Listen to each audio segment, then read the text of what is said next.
Court can order shit to itself, but not if it's supreme. 501.2. Court may sua sponte or a motion of any party consolidate or order a joint trial for proceedings involving a common question of law or fact, or make such other order avoiding unnecessary cause of delay. In furtherance or convenience or to avoid prejudice, court sua sponte or a motion of a party may order severance of any or all matters in issue, order a separate trial, and upon determination thereof, render an appropriate, intermediate, or final order. 502.1. Right to jury trial. If a right is granted by the Constitution to probate a will when controverted facts arise, contest the validity of a revocable lifetime trust in which a controverted question of fact arises. 502.2. Respondent must file and pay for his jury demands with his answer or objections. The petitioner has 6 days after service upon him to file of an answer or objections. It does not matter if the respondent also demanded a jury trial. Petitioner must also do the same if he wants one. This is different than a regular civil jury trial because in that case, only one party has to pay for a jury demand and they can't withdraw their jury demand without consent of other parties. In this case, they can.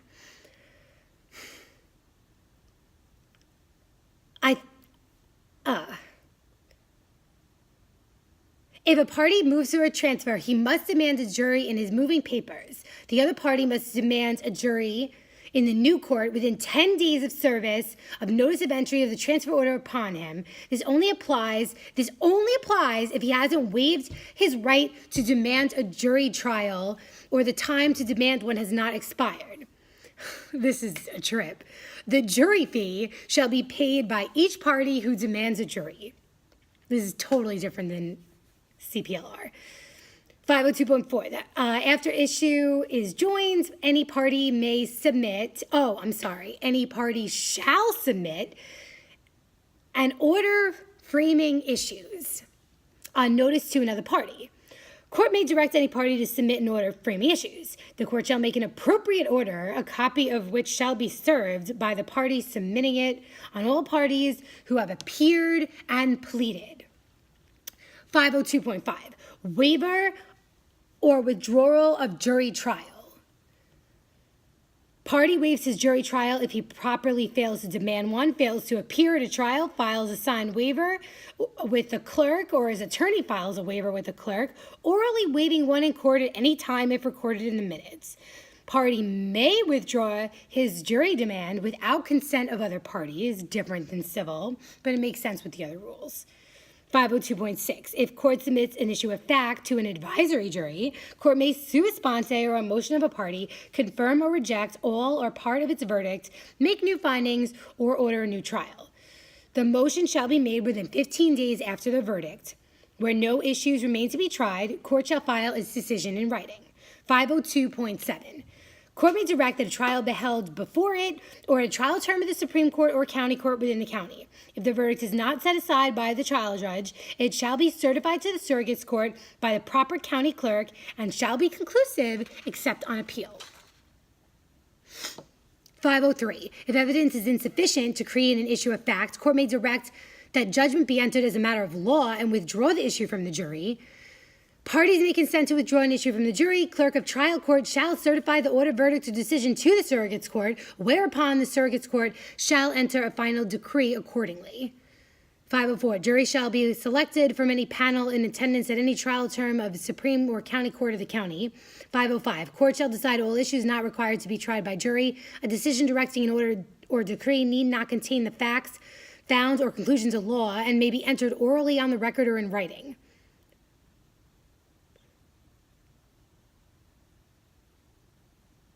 Let me repeat that. Court shall decide issues required not to be tried by jury.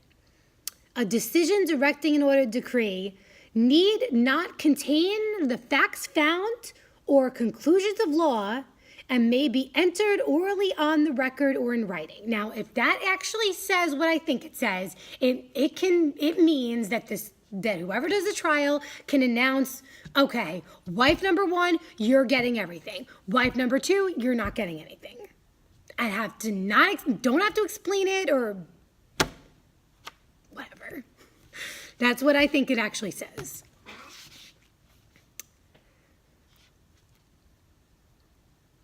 .1. In any proceeding other than one instituted for probate of a will or where a constitutional right for jury trial exists and it is demanded, timely, and paid for, court may appoint a referee to report on the law or facts or both. 506.2. Only a referee who doesn't receive compensation can be appointed for an estate worth $1,000 or less. Objections total less than $200. 506.3. How the hell am I going to remember that? It's okay. An estate worth $1,000 or less, or the objections total less than $200. A referee has 30 days to file his report. 506.4, referee has same powers granted by CPLR 4201. Motion to reject his report must be made within 60 days. 506.5, compensation and expenses for referee are fixed by CPLR 8003 sub A and 4321.6.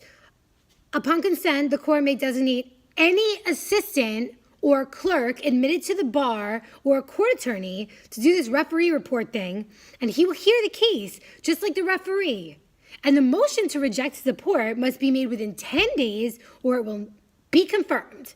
This warning must be sent to the lawyers who appeared at the hearing via a notice. It need not make findings of fact. It shall not be necessary to file a transcript of the testimony with such report, but on a motion to modify or overrule any party may file a copy of the transcript. Upon consent of the lawyers who appeared at the hearing, the court attorney or clerk with law degree need not prepare the report, and court may decide report based on transcript of hearing. This person who conducts the hearing may not receive any compensation except maybe some expenses. 507.1, testimony of witness may be taken at any place court directs. The party applying therefore shall give notice and pay court its actual and necessary expenses incurred in taking testimony at a place other than the courthouse. 507.2, in an uncontested proceeding wherein a testing or material witness is not in the county, testimony may be ordered to be taken in another county's surrogate's court. A clerk may take the testimony and reduce it to writing. Then it must be certified by the surrogate or the clerk taking the examination and return with the original will or court-certified reproduction thereof to the court which directed the examination, and that court must file same in its office.